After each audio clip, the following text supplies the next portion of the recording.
to the Yep by Yep with Scott and Toby. We're talking On Children Season 1, and this is Episode 5, ADHD is Necessary.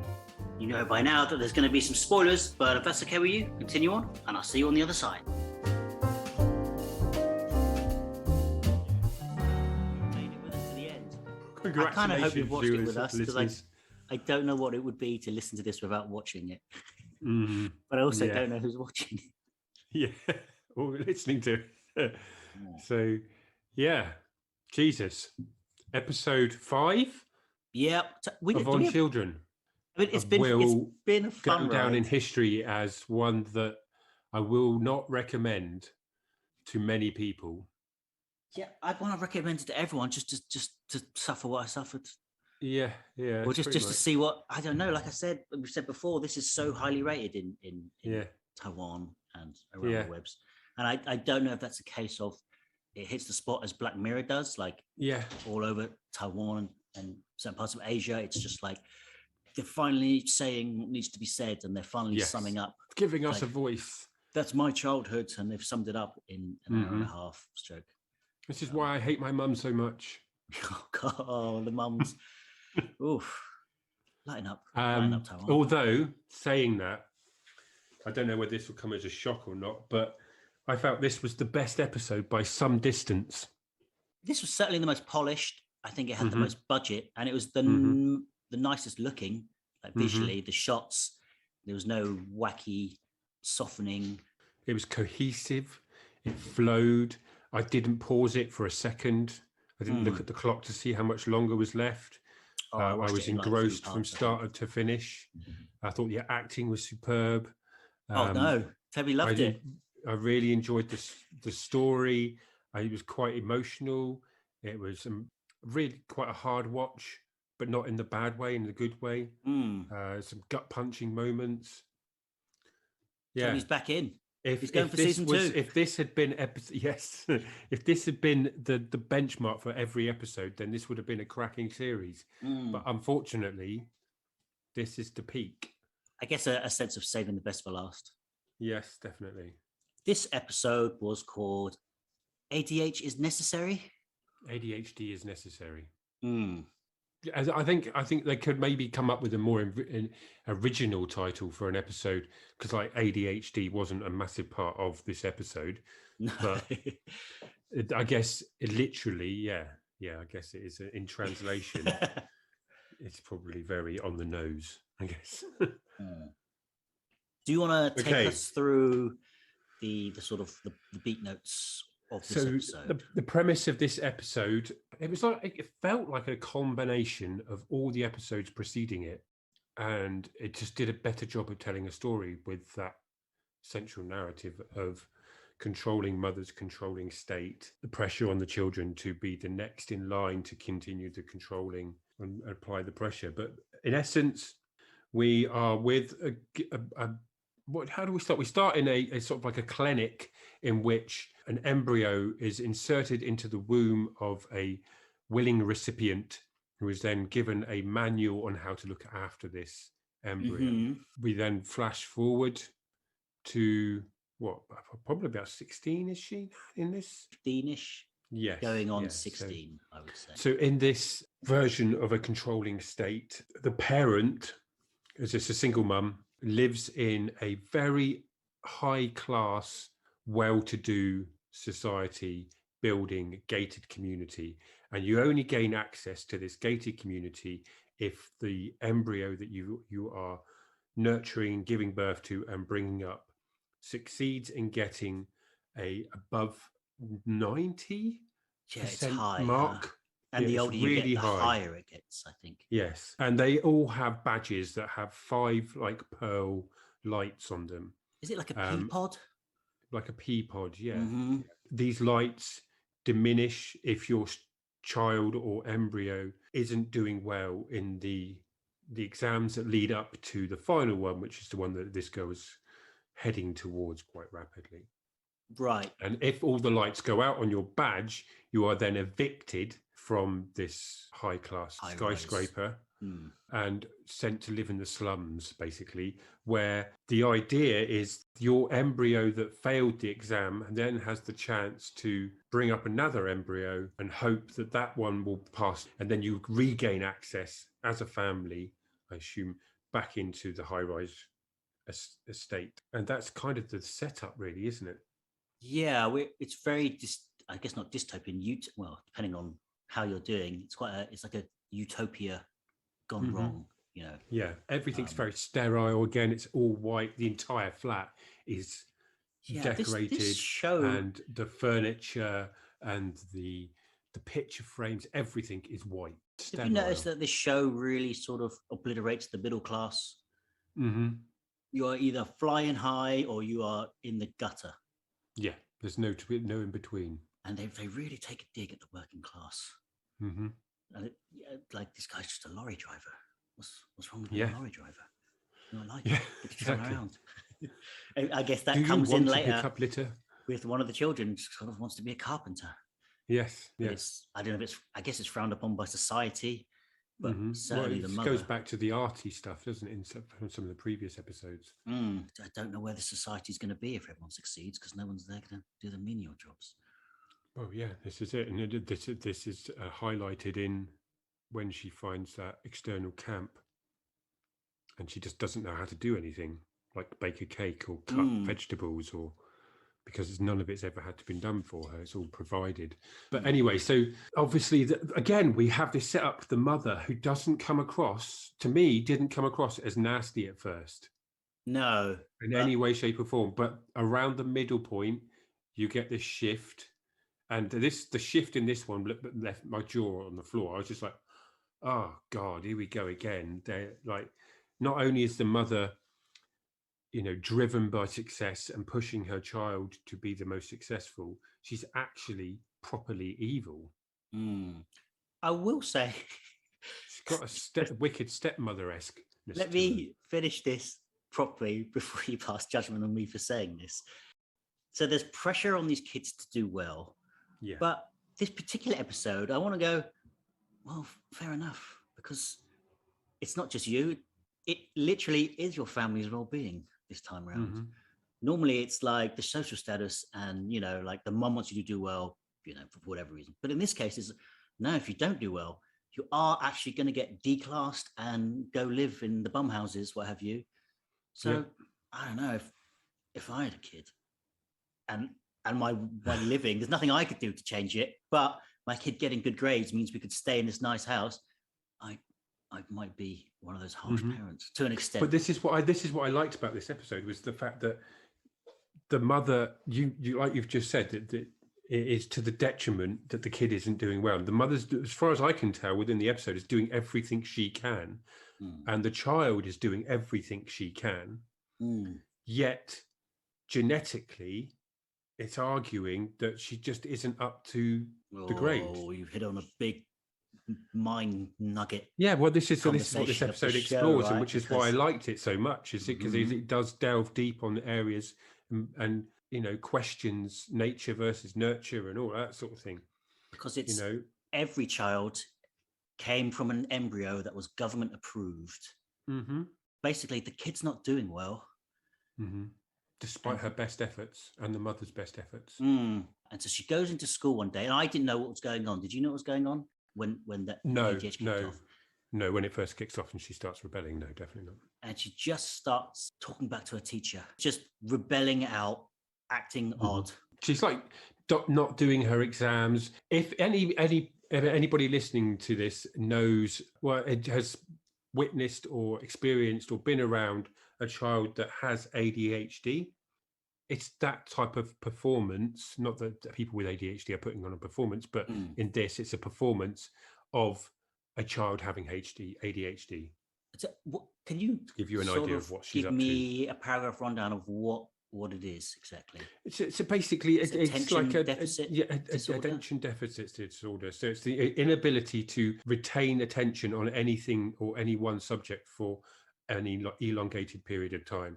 You become bored quickly, and that boredom manifests itself in restlessness, destructive behavior, acting out, frustration, angst, all of these types of things can come into play because you're just frustrated with the fact that this is so boring. That and type of thing. it's an imbalance of the brain function. I couldn't give you a professional shout out on that, but yeah, I would say that's probably about right. Okay, it's treated with medication and things like that, but not necessarily for the betterment of the subjects, as it were, because it can mute some people's brain functions and make them quite sort of sluggish. Right, go too far the other way. I guess my only real runs with it are from kind of like cartoons. I remember an episode of King of the Hill where they thought Bobby had it, so they gave him medication, and it sort of zonked him out. And I don't know if that's the correct platform for me to take my information from, but I guess it seems like something that was probably within the spate of the educational world fairly new and like sort of poo-pooed for a while. I guess because I don't know if it's like, yep, we did a brain scan and there's differences, or it's all functioning tests, and those tests, a written test or a listening test and a watching test, are sort of taken in. I imagine it's something in like the 60s that was just seen as kids being unruly. Well, it's the same as with dyslexia and things like that. That wasn't recognised for a very long time, and then all of a sudden it was. And I guess with this embryotic plan that the government have in place, they're trying to eliminate this type of thing. Well, this is the genetic, like, would you take a genetically engineered baby to be perfect? But in theory, sort of reduces character and chance. And that's one size fits all. I guess I don't know how close Taiwan is to China, but, you know, they had a whole one baby rule, and there's all these sort of humanitarian issues with such things. She starts acting out, behaving abnormally, threatens to jump off of a building, accuses a teacher of hitting her, and just very out of character from what we've experienced in the first half an hour. Comes on strong, doesn't it? This is all one day. Yeah, it's all in one day. And her and her mother are called to see a doctor who diagnoses her with a possible ADHD. And they're going to review this over a period of 6 months. And the doctor tells her mother, when the girl's out the room, that after a period of time in sort of adolescence and later adolescence can manifest itself as in self-harm and suicidal tendencies, and that the mother should look out for this. And at this point, the mother's still... I was still like, she's actually quite a nice mum. She's doing well in this. She's trying her best. And it's society that's the problem in this. It's not so much the mother. Then the jaw-dropping moment happens when we go home, back to the house, and the daughter's like, how do you think that went, in essence? And the mother turns to her and goes, you did really well. You did exactly what I told you to do. You've been given this ADHD diagnosis. And the daughter's really pleased and really happy that she's pleased her mum, because she's been trying her best to please her mum. That's like, it's clear that this is all the daughter wants to do, is please her mother. She loves this mother 100%. Obviously, she's succeeded so far. So the next step in this is the mother goes over to like a cabinet and pulls out a razor blade and hands it to her daughter. And my insides just went at this, because having a daughter of mine, I couldn't even begin to imagine to expect my daughter to do what I thought she was going to do. It didn't lead that, but you could see that that's where it would go. The self-harm. Right. Is it going to go? Yeah. And all that sort of thing. Is the mother going to ask her daughter to start self-harming herself? It was just made me feel physically sick. What actually happened was she asked her to go in the next day on her birthday and use the razor blade knife to cut up all the presents she gets given from her classmates. Just go mental. Yeah. Okay. Which the daughter refuses to do. Yeah, because really nice moment. Yeah, because I initially, as soon as I got the rules, I was like, okay, that's quite smart, because we sort of get these snippets of like you sort of get exempt and you go into like government special school where you're sort of off the books. And I initially thought, there's no way she's going to be able to do this for 6 months, because she was a normal girl. And I was just thinking, there's no way she could just alienate herself from everything she knows, for all her friends, for this. Even if she wanted to, I was like, she's going to end up telling her friends, she's going to end up slipping. 6 months is a really long time. Yeah, completely. But yeah, like you said, she goes to school and she kind of has the blade in the hand. Yeah.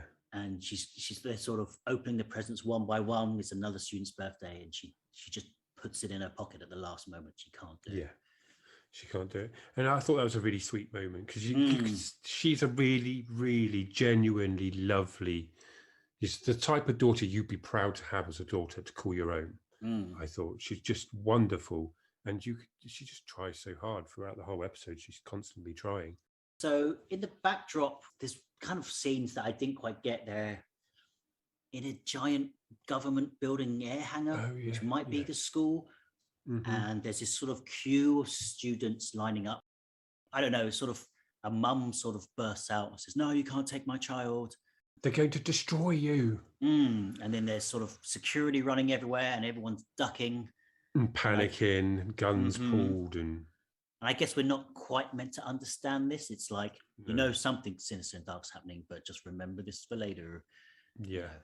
Essence. And well, that's right. So the mother has this scarf that drops onto the floor, and the daughter says, "Oh, I'll wash it for you," goes into the public toilets, and while she's in the public toilet, she meets this other woman, this elderly lady, who gives her a key with like a wood carving, and she says, "This will help you in the future. Keep hold of it." And initially she goes to give it to her mum, but something happens and she changes her mind at the last minute and keeps it on herself and keeps it to herself. It's just like a inner secret. So in essence, what had happened previously was the mother had this is her second embryo implantation and birth and nurturing of a child. So she had a son who in essence was a genius, wasn't he? Yeah, he was a genius. Throughout this, she's been revered as like the 5-star mother. She gives like a sort of the poster girl woman. Yeah, she gives like TED Talks on how to raise. She's got her own book on how to bring up a 5-star child. And so she lost this 5-star child in a car accident, or he got hit by a truck, basically. But so in the meantime, the girl is sort of struck up friendships with another boy. Correct me if I'm wrong. She just walks him home, or no? I think they just hang out. Yeah, they just hang out in school. Oh, so I guess there's one more key thing in the backdrop. All throughout the news, there's like a doctor who was like, this guy is a traitor. He was sort of trying to do stuff the government doesn't agree with, and he was like put down. And so half the world is boo, that doctor, he's a traitor. And then the other half, especially the underclass, are like, this guy, we revere him. He was trying to help us. He's a hero. Yeah, because a lot of the unsuccessful embryos are falling into deep sleep. And there's the main conglomerate that are providing these embryos are trying to figure out why. And he's come up with this theory that there's a fear of failure in them, and that is making them shut down and fall into an elongated sleep coma type thing. That's my understanding of that. I guess I thought that was like a faux government propaganda thing. Right. Okay. Because of what we find out is eventually. But you might be right. Sometimes the show does go the way it's going, and I'm reading the wrong thing. It's not been unknown to happen. No. Basically, the rich mum goes to the mother of the boy she's hanging out with. Yes. And he's quite poor. Like every time, it's funny, every time we go into like the slums, we literally just see garbage men and dirty people just sleeping in the gutter. It's like the favelas. Yeah. I don't know if you've ever watched any film with the Brazilian slums in. It's a bit like those. Very compact. I mean, I will say, as soon as we get to the house, suddenly they're well dressed, and it's actually quite a nice house. Yeah, she's done a good job at keeping it tidy. She's like, "Yo, keep your kid away from my kid." I guess they just sort of meet.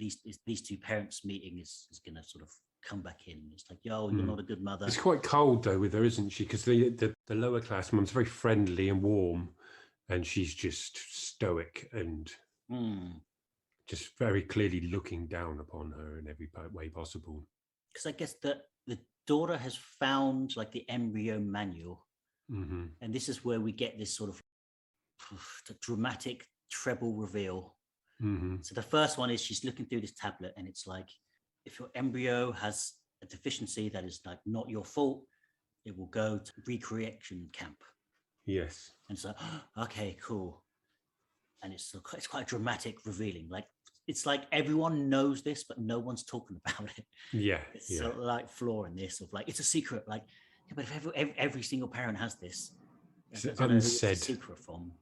Yeah. Because even the kids sort of have their own. Do you know what happens when you like have ADHD, for example? So, oh yeah, you go to correction. Like, oh, you don't know what correction is. It's like, well, yeah, it's just like another school, another camp, but you're sort of exempt from all these tests and stuff.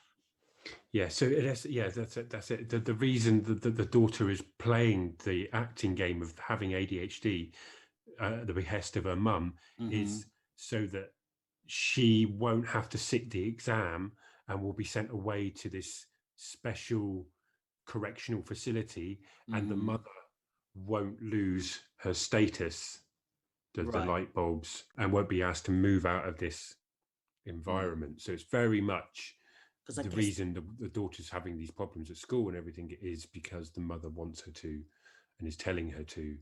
Yeah, the kid's like, I don't want to pretend I've got ADHD. I'll just study really hard. And there's this montage of her studying and still failing. And like, like I guess this is taking place over time because she's got this brooch with the 5 lights, and throughout the 45 minutes, like every time she takes a test, the lights just start going down. And I guess we see the social reflection of it. She's out in the shops and her friend's like, oh, is your brooch broken? Oh no, your kid's just not doing very well. Bitchy moms at the school gate. Yes, exactly. But even that was even the supermarkets, everything about that society was just devoid of colour. This is what I found, like, not ridiculous, but go just read the whole brochure. So she reads the brochure and it's like, okay, blah, blah, blah. And correct me if I'm wrong, she goes back to read it and it's this correction camp is basically, we'll put your daughter down. It's like, oh my God.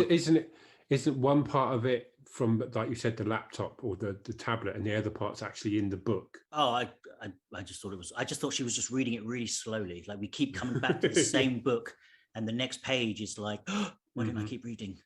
Yeah. It's like there's a reveal that basically stuff we know is being revealed to her.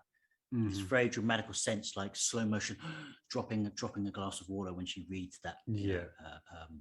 There's 3 things, if I remember. I can't remember. Like one is that the ADH will. It's actually this correction camp means she's going to put you down. Yeah, destroyed. And then I guess the other one was quite big as well, right? The other one was that it wasn't just the mum; it was the government. It was like, damn, it's. This is when the daughter, I guess, realized it's not just my mum trying to sort of snag me. It's the government. It's everyone. There is no one above her. No, you can't go to anyone. No. So she runs away. Everybody's in on it, basically. Yeah. She ends up, once she's found out this revelation, she's quite struck by it. She goes back to her friend's house and sees, his mum, and she takes her to a camp.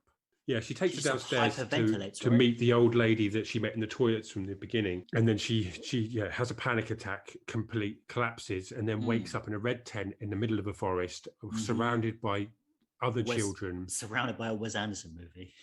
Surrounded by a Wes Anderson movie, yeah, exactly that.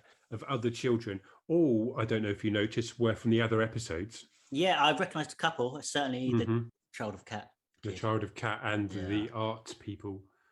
Oh, okay. I thought, I'm sure. I was like, were they in an early episode? Were they in this earlier? I recognize everyone. Yeah, I think basically it was a lot of the actors from the previous 4 episodes were in this camp as well. Not as the same people, I might add, just as kids.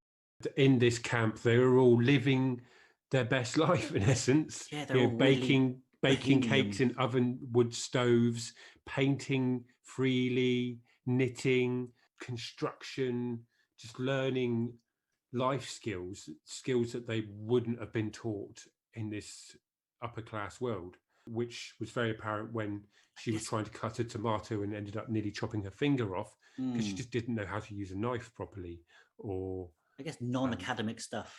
And then you get this very sort of they all gather around for like a blessing of such type, and she's not there, and they notice that she's not there, and you get this sort of really sad reveal when her friend goes to her tent and picks up a sort of a note from her, in which it says, I don't feel like I fit in the upper class society, and I don't feel like I fit in here. I don't know what my skills are.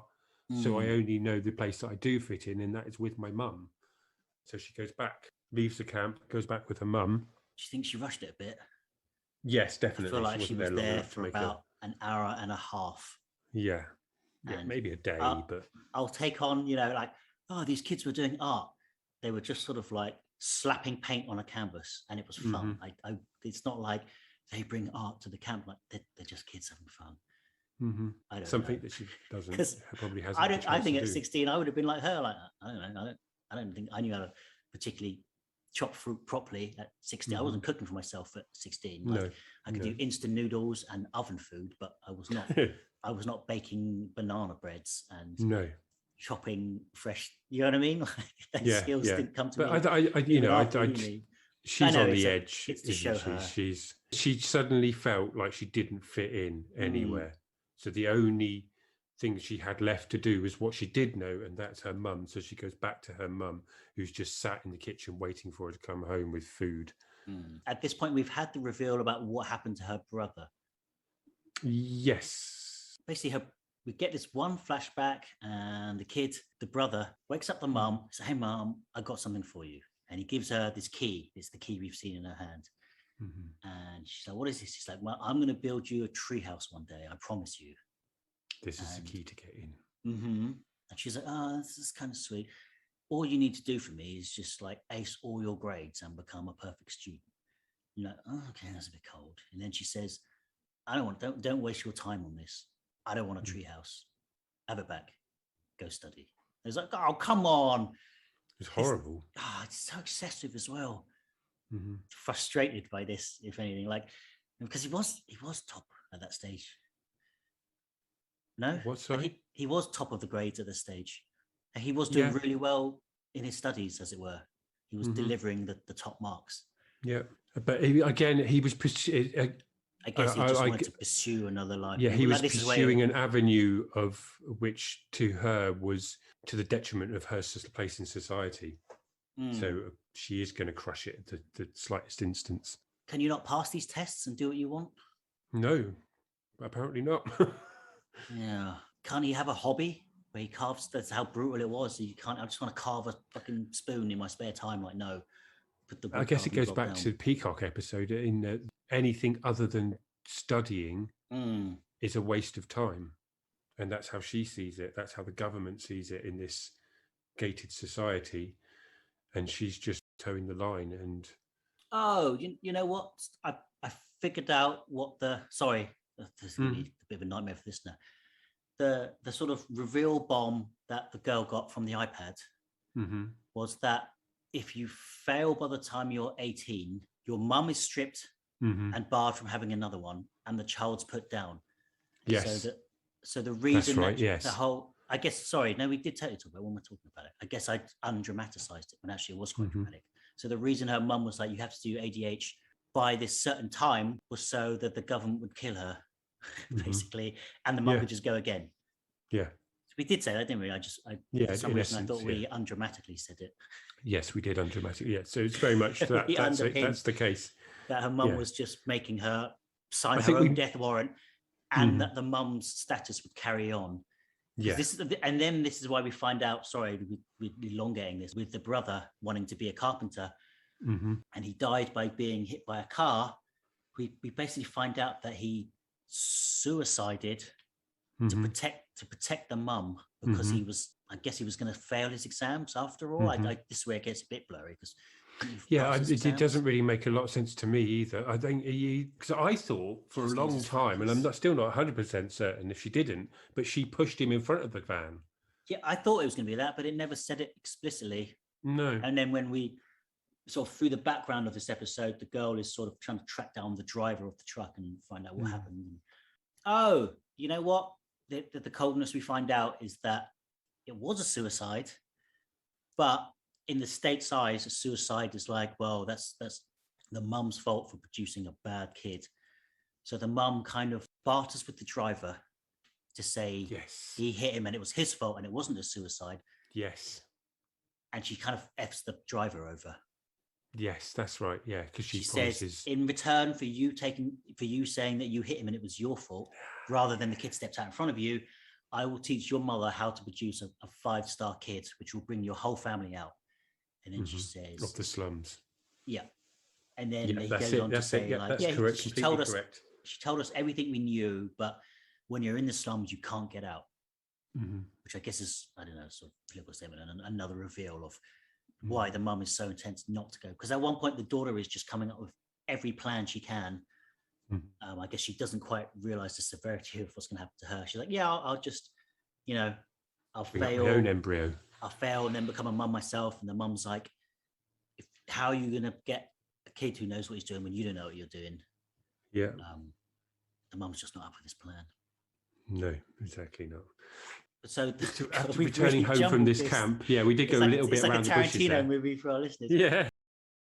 And the daughter's just pleading with the mum. Can you just be my mum? Do you love me? Yeah. She sort of goes, do you love me? To which the daughter replies, yes, I do. Yeah. So now this next bit in the shower, when she collapses from the carbon monoxide poisoning. I'm not quite sure how that works out. Well, where did the carbon monoxide poisoning come from? Yeah, just show us a pipe under the door. So does the mother do it? She's just in the shower, and you think she's having like a panic attack or something.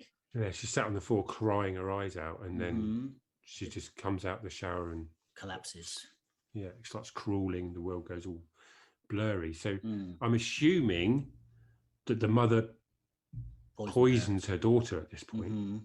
We don't see that. We just sort of hear that later. Someone just says, "Oh, by the way, she was poisoned." Yeah, carbon monoxide poisoning. Oh, okay.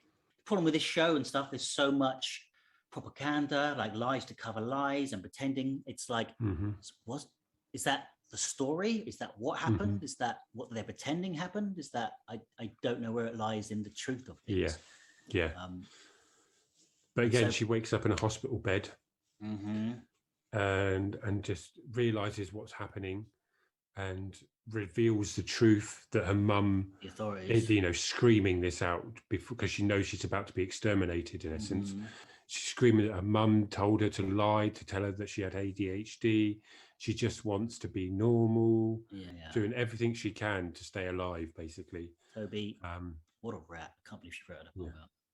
And then her mum and then her mum is outside just talking to the doctors, trying to placate her daughter, tell her to, relax. She's trying to get in and be fine. Shut up. Yeah. Yeah. And then the doctor and her there's like, as the daughter's being wheeled down the corridor, the mother and the doctor, you can hear them talking and discussing the fact that she's got delusional disorders, that it was a faulty embryo and not the mother's fault. The daughter disappears into the light. But I thought she's having that conversation outside going, it's not my fault, blah, blah, blah. And when the daughter starts screaming, that's when the doctor, he says to the mother, like, I have to report this. It's my duty. As in, I'm onto you, missus. Yes. So I got it the other way around. I thought she was, that's what he reported was that. That makes sense. I guess it was done in such a weird tone. Yeah. But what happens next would make me wrong, I guess. Yeah, second guess that. Yeah, no, I totally agree. I felt that was his tone, definitely. It was sort of a ticking off, basically, to the mum. I'm not angry. I'm just disappointed. Yeah. But yeah, anyway, the main point of this is the daughter's now dead. Yeah. And that was really horrible because she was such a lovely person. Bet she wished she stayed in the woods now. Yeah, but unfortunately, the mother is just a cold-hearted cow, like most of the mothers in this show. Yeah. And the next scene after this hospital sequence is her being impregnated with another embryo and given a new manual. Yeah. Around we go again. And around we go again. Very harrowing. For me, anyway, I thought it was a horrible twist at the end. Just that sequence. Because that's where we started, right? I guess that's where we get the sense of the beginning was the embryo, and it's like, oh god, this literally, it's like the end of what's that, Christopher Memento. when it's like, oh my God, he's just been doing this for ages. He's just been going around in circles. I guess the mum gets knocked out or kidnapped. What? The mum ends up in like the cave with the other mum. Oh yeah, sorry. Sorry, yeah, I was still yeah, there's that bit. I didn't feel that it needed this bit, to be honest with you. But so the mum just walking around smug, pregnant again, gets kidnapped, gets carjacked, gets knocked out. Because she just comes to and she's tied up in a cave. And this is like the cave that leads to the kids' forest. And I'm like, don't bring the mum here. She's going to rat you out instantly. Yeah. And it's the other mum, the mum of the son, the sort of freedom fighter mum. And they sort of have a sort of just a brutal conversation. And this is where the bad mum just has this beautiful, horrific speech of, it doesn't matter what you're doing, we've won. The government, you've lost. Even though you've got this, you've lost. Like, look at everything that's happening. Like, you can fight all you want, but it's a losing fight. I'm a monster, but I'm a mum. I don't know. It's a bit 1984. Like, she sort of goes fully. She actually does believe in the state and for the goodness of it all, which was a bit not out of nowhere, but just, is she doing it for herself? Is she doing it because she believes in the government? Is she doing it because she's trapped in a system that she can't really comprehend? But she knows she can get some good shit out of it. Yeah. But she just does a heavy pro-state speech as the police sort of storm the area and wipe out the kid encampment. I didn't necessarily feel it needed this section. Could have juxtaposed this with the daughter being taken away, like having these two scenes, one after another. Like you said, that daughter dying really could have been the finale.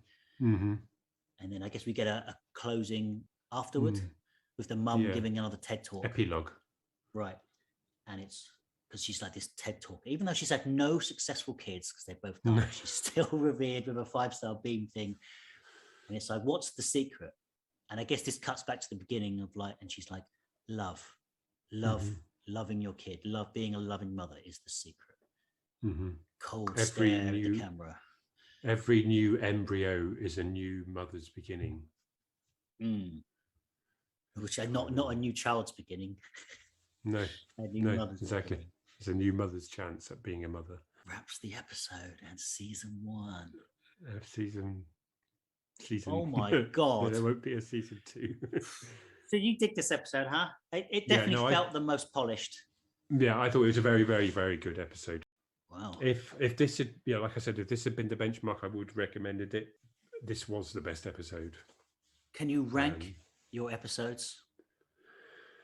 Well, obviously, first for this one, then I would probably go, ADHD, Remote. Then you had Peacock comes before the Cats one is the worst. Cats in a Box is the worst one. Oh, wow. Okay. Peacock was the second worst. And then Last Days of Molly. Last Days of Molly was, actually that was quite good. That was a really good one. What about for you?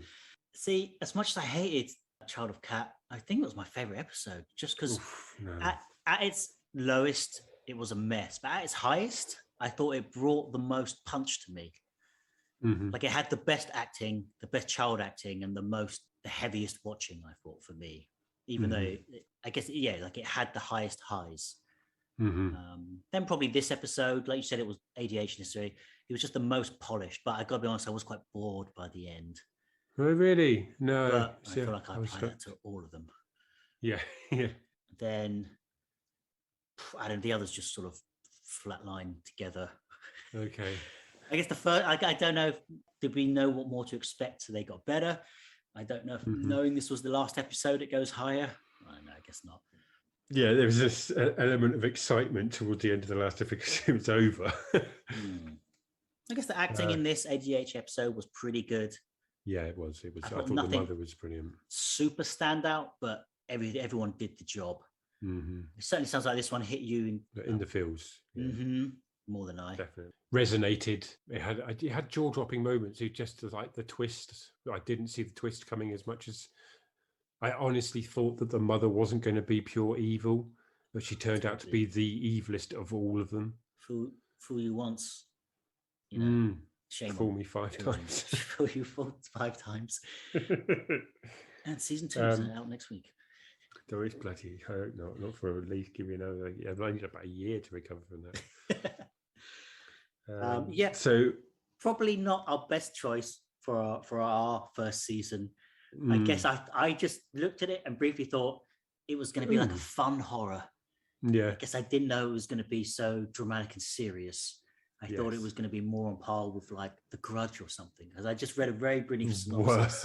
I just thought it was going to be, I don't know, just the thumbnails and the brief descriptions. I didn't even know it was anthology until we were into it. Oh, right. Okay. Yeah. No, I don't regret watching it. I don't regret doing the review podcasting of it at all. I thought it was actually quite good fun in that sense. I definitely would not have finished it if it wasn't for the fact that we'd embarked on this series. I don't think I would have finished the first episode, to be perfectly honest with you. No. Like I found really tricky with it was the speed of some of the subtitles at times. When the episode started, these subtitles just seemed to come on and go so quickly. Oh yeah, I didn't have a chance to bloody read half of them. And then you kind of get back into the swing of it, and obviously there's some of the episodes, the dialogue was few and far between and actually quite slow. But I'm glad there was no dub because it was so odd and quite slow at times. I did find myself drifting to my phone, and then I was like, "Oh, you really can't sort of turn off and pay attention." I had to just keep rewinding it. Bollocks! I missed it. I rewind. Put the phone away. just focus on what's happening. Yeah, no, I didn't have my phone out at all. Scott, a big hit in some countries. I think we're both coming out with the same feeling. I just ham-fisted at times. Yeah, just the same theme, arguably. Yeah, definitely. Hammering at told me in different ways. Mm-hmm. And this is the most comprehensive. This episode was the most complete and comprehensive. The underclass have no chance. The upper class are horrible. Mamas, all the mamas out there, chill. All of them. Turns out. Good for yourselves. Apart from some of the poor mamas. Yeah. Yeah, they know. Well, I hope you made it with us. Let us know what you thought of On Children. Like and subscribe if you want to see more. I think we'll pick something that has a follow-on.